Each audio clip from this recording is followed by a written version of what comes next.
Yes, hello everyone, welcome back to NFTV. It is match day, it is the last word. We are still on Tyneside, but strangely enough we're on Gateshead side as Newcastle have scraped away with a 3-2 win. Johnny's currently uploading his match reaction, check that if you haven't. Go and have a look at the match vlog. Honestly, we get drenched, it's hilarious. With Dale as well, but let's get going. Right, yes, hello everyone. We are dry-ish because we have had a couple of tsunamis come through. We've had thunder and lightning. You've seen it in the vlog. We've had some fun today.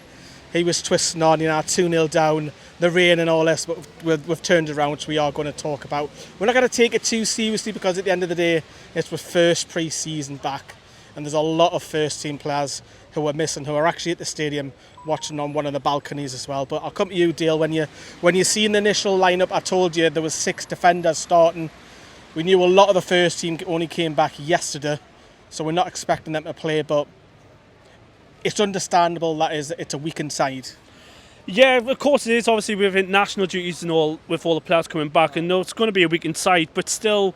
They had a chance to prove to Eddie, I can be part of this team. I want to be part of the first team. Green's your colour, you look lovely with green.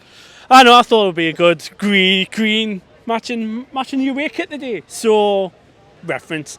But still, it was a good result. It's still a bit of rustiness through, you can tell, with all the, well, shall I say, like weakened players, which are really not going to be really in the Premier League, maybe like a cup game. Yeah. But it's good to see the under-21s, how many he's brought with them today. That's good. That's good to see, bringing more youth into the squad, and it showed in the second half. We'll bring a different lineup for you towards, so you'll see the team that ended the game later. But obviously you can see on your screen there, Newcastle's lineup, Johnny. We are, just if you're wondering, we are surrounded by a tree, and there'll probably be somebody who'll pull the car away. This always happens on the last word, but we need just to get away from a few of the fans. Continue traditionally. Yes, it is. But Johnny, it's good to have the football back, even though it's not the proper stuff. Yeah, look, I think it's just nice, isn't it? It's close now. I think it's just under 3 weeks until the Championship starts. So you kind of think, well, it's not a million miles away. It's just under 4 weeks until the Premier League starts. It's 4 weeks to do with playing Aston Villa. So, look, it's a nice day out in the sense that you're going to see. Was it a nice day? Well, in terms of maybe not the weather, but the actual experience of it. Look, it was nice to see like a lot of fans who probably don't see Newcastle on a regular basis go and see the likes of Van and St Maximin, go to see, Kieran Trippier, etc. And it was nice to see. But yeah, it was a good run out, and that's all it was needed today. 65 minutes for a lot of these players. I think Dan Burn was the exception. He got about 80. But it was good to see a little bit of football. But you're going to be doing a lot more of these pre-season games, aren't you? We are. We're both at Rangers on Tuesday, so stay tuned for that. And obviously got America on the horizon next weekend. But we're seeing Kieran Trippier play right midfield. We're seeing Jamal Lewis playing left midfield. No, sorry, Kieran Trippier was in centre midfield, I beg your pardon. And then we're seeing St Maxi up top. So that's understandable of the amount of people that we're missing. But Dale, that first half there was chances for both sides, to be fair, which we should have put 2 or 3 away. But Gateshead go on the other end, and it's a mistake by Sean Longstaff, and we're 1-0 down. Yeah, but it was to be expected because obviously it's like not the first, like we're saying, not the first team, but there is a couple there, but still. Is that what you mean by the rustiness? You expect it? Yeah, especially from the sloppiness, because it was. I hate to say fringe players. We'll say fringe players, but like Sean Longstaff, he shouldn't have done that mistake. But credit to Gateshead when it's due. They saw the mistake, they've done it, and good finish. But like I say, like the fringe players like Jamal Lewis today. He doesn't impress you? Nah. It's only one game though. Nah, even I've always said he needs to lower out. He's been here how long? 3 years?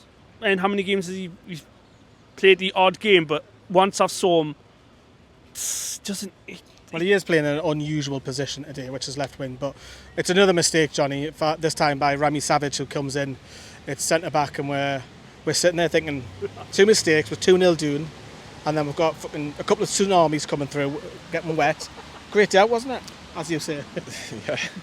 And you wouldn't think of that at that time, were you? No, I was thinking, when are we actually going to Madrid? Because it'd be actually nice without this weather. But no seriousness. Look, you're going to get mistakes like that in pre-season games. It happens. It's getting that rustiness out. It's getting it's just trying to be sharp, and you're going to make mistakes. It happens, but I think at 2-0 at half time, you think, well, let's see what we're like in the second half. Let's get a good reaction, and we did get a good reaction. And look, win, lose or draw, it doesn't make a massive difference. It's not a wasp, relaxed. It's a you're okay. Normally Sam's the one to help you out with that. I know. But no, in all seriousness, I'm not really. It was just nice to see players get a run around, and it's going to be the same on Tuesday where we play Rangers. It's going to be obviously tougher opposition. Rangers are a step above, and you might see a few more players who obviously in terms of international players they might get 45 minutes, but it's just about being ready for that game against Aston Villa in 4 weeks' time. I'm sure Eddie Howe will get the message out there to make sure we are ready in 4 weeks' time. Half time came, as I say.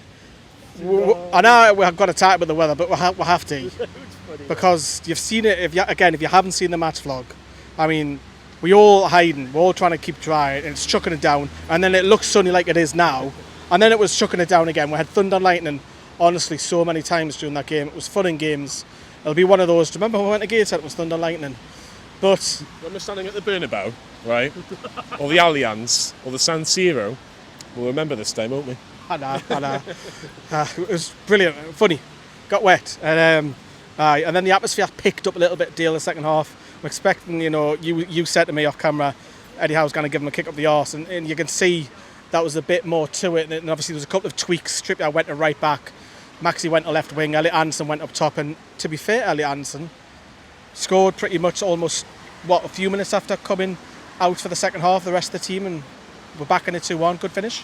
Yeah, it was a good finish by Elliot Anderson. Like I say, I knew Eddie had to tell him off at half time. I know it's a pre-season, I know it's a friendly, but still, Gateshead National League, and some of the start lineup in the first half was like first team and second team still shouldn't be there. But like I say, Eddie Howe made some changes in the second half, went to the under-21s, show me what you can do.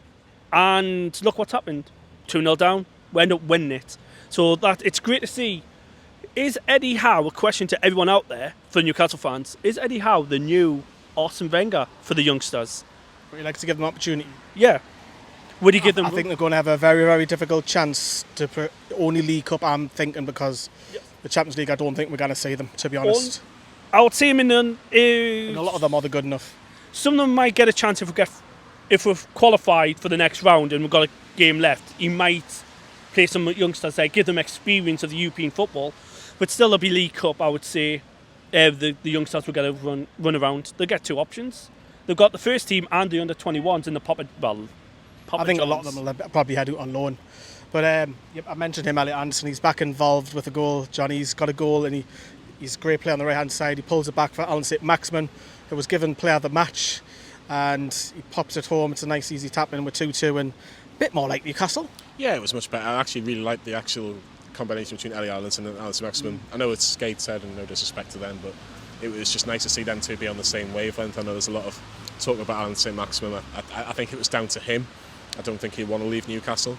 I think if it was down to the club, I think it might be slightly different. But in terms of the two that we've seen today, they were linking it well. They were their biggest goal threats throughout the afternoon.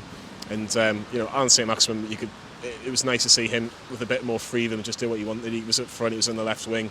He was dropping a little bit deeper in the first half. It was just nice to see. But yeah, I thought Elliot Anderson was probably one of the better players today, if not the best player today. I actually really thought he was a little bit here, there, and everywhere.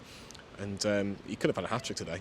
Yeah. Could have had a hat-trick today. So, yeah, nice to see Ali Anderson and St Maximin doing well. But, yeah, 2-2, it's just, if we can get a win, brilliant. If we don't, it doesn't make a massive difference. But you'd arguably say our third goal was probably the best goal today. It was. Then we had a ring of change. We'll put the new line-up. This is how the game ended. There was a ton of changes around the hour mark and a few changes a little bit later. But the line-up you can see on your screen of a lot of the under-21s is how we ended the game. And as Dale, you've said already, that the under-21s we were better second half even when they came on, because you're thinking, the quality is going to drop. A lot of the first team or fringe players are going to drop off, and 21s come in, and they've got a lot of proof to Eddie Howe that they want to try and somehow change his decision. We've seen Lewis Smiley, obviously he was named captain. He put on the captain's armband towards the end of the game. That tells you. Obviously the only senior player left on the pitch was Karius. But it's good, isn't it? It's mad that we've ended the game with Lewis Smiley as captain, and the only senior player is Karius in goal. Yeah, but it's good to see though, because whenever you ever saw a Newcastle team have that many youngsters. I know it's a friendly, don't get onto it on that, but still, it's nice to see young, fresh faces at Newcastle going, Eddie's giving them a chance. I know it's friendly still. Go and show me what you can do. And then that's good. Then, like I say, J. Turner Cook, who scored the winner, scored against ex-goalkeeper Rob Elliott. So I didn't really talk about the goal, did I? I've just completely ignored it. See, I got it for you. Yes, it was a great finish. Oh, it was a great finish. But like I say, it was kind of like, it was a good game. Like I say, Second half was much better. it was, but like even for Gateshead's point of view, even when before the score, they were still causing damages. They were still causing problems at the back. But still, it's like it just proved. Yeah, we've still got a lot to learn learn. Like obviously the youngsters and all that, but still good. Even if it's a weaker side, it's still you got to prove character. You got to show you can do it. I can be competitive. We can still do that, and it just proves. Yeah, we ended the game. We won 3-2. It was all dry. The weather didn't stop. Rain had stopped. Blue skies, everyone. Blue skies now. And obviously the players did the lap of honour. Johnny did his match reaction there, but we'll get some match reaction from the back office team. Here they are. Yeah, we're in the process of talking and negotiating and trying our best to bring the right players into the football club. That's never an easy thing to do. The Sandro's transfer demonstrates that, how long that took to actually get it over the line. So we're prepared to be patient and try and get the right ones, but also aware that we need to improve the squad. So there will come a time when we have to move things forward quicker. Well, I'm very pleased with the one that we have got, but very aware that we do need more. And with the season that we have ahead of us and the demands that we're going to face, I think the squad needs to be robust enough to deal with the challenges we face. Yeah, everyone that was fit today played. We've got a couple of, as you always get with pre-season, a couple of little niggles. Jacob Murphy's got a shoulder problem. Jamal Lascelles just had a tight muscle. We expect those players to be back very quickly. Right, so that was reaction. So as ever, we'll talk a little bit off the field because we have got Rangers. A lot of the, as Johnny mentioned earlier, first team players were here. You probably see them maybe half an hour, 45 minutes max on Tuesday night, which will be up, so stay tuned for that. Harvey Barnes is very much as interesting. Now, I take your point of Saint Maximin. Saint Maximin for me is staying because he's played today. Again, if Saint Maximin wasn't playing, maybe that could have raised a doubt. But can you have two of them at the club? I think the way the club are talking, I think probably not. Is that the club just telling Porcupines to release it? Look at them, they're playing the cards. Reverse psychology? Possibly, they're playing the cards very, very close to their chest. I was listening to Pete Graves on his Transfer Talk podcast, and it says it's never been so difficult to get information out of the club, which is a great thing, really, in a way, because it just means that nobody really knows what's going on, which surprises everybody, really, doesn't it? But look, I think in the grand scheme of things, if we're comparing the two, in terms of pure talent, Saint Maximin is levels ahead of Harvey Barnes on pure talent. However, when you look at the stats, Harvey Barnes is miles and comfortably ahead of St Maximin. For me, I do like Harvey Barnes. I think he does. I think in terms of end products, he's certainly up there. If St Maximin had the same numbers as Harvey Barnes, St Maximin would be worth double the amount Harvey Barnes is. But at the minute, if Leicester City didn't get relegated, Harvey Barnes would probably be worth a good 20-25 million more than what St Maximin is, which is just bonkers, really. But I'm very much take it or leave it with Harvey Barnes. If we sign him brilliant. It's another addition. It's another good addition in an attacking area. But I don't know. I feel a bit uncomfortable with Moussa Diaby potentially going to Aston Villa and it's just similar money. Why are we not asking for Moussa Diaby rather than Harvey Barnes?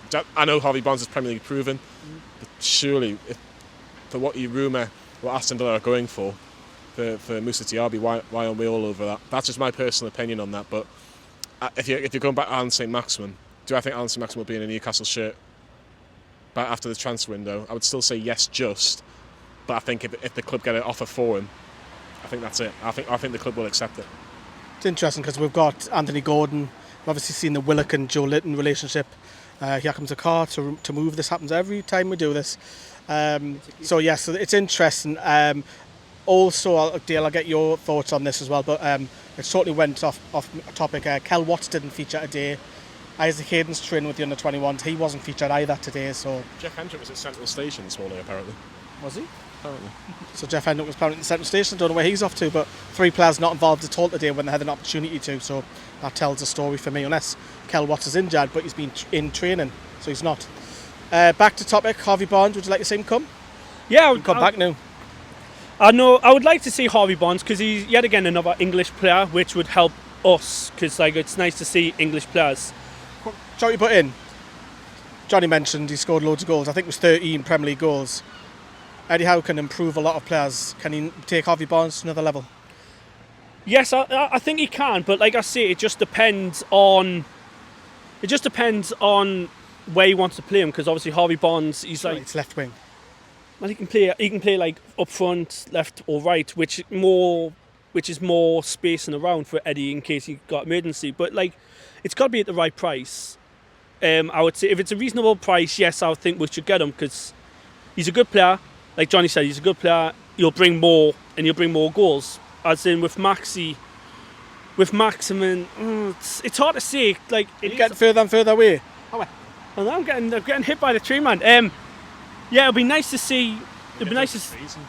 Oh, great! More puns by John M. Yeah, but like I say, it's got. I would have Barnes, but it's got to be at the right price. Okay. I don't want like we just saw like Declan Rice move to Arsenal for 105 mil. The English tax, aye. So that is it from the Gateshead International Stadium. We've all got a very, very short journey home, which is strange. How far for you? Half an hour. Half an hour. 10 minutes for me. But that is it, which is strange for me. Normally I take my Mac and carry it everywhere in my car, but I haven't because I'm literally next door. But we'll be at Rangers. That's coming around very quick. I think Sam is due a video tomorrow. I think Johnny's due as well, so you might see one or two from there. And yeah, Dale, as ever, thank you for coming on. Me and Johnny will see you in a couple of days, everyone. Drop us a like. Bye-bye. Bye.